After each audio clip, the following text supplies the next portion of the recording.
So, open tinychef. Welcome back to Tiny Chef. Did you know that I can give you cooking steps at the pace you want? So if you're familiar with the recipe, just ask me to speak faster. And if you're looking to cook leisurely, ask me to speak slower. Try it next time. What do you feel like cooking today? Empty my fridge. Let's tidy up and find joy in a meal. What ingredients do you have in your fridge today? Tomato, carrot, and bell pepper. Okay.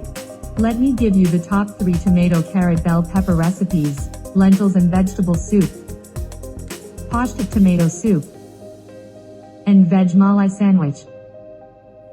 Would you like to pick one of these? I'll pick the first one. Here are the ingredients and recipe steps. Are you ready to start cooking? Yes. Let's get started with the first step. Heat oil in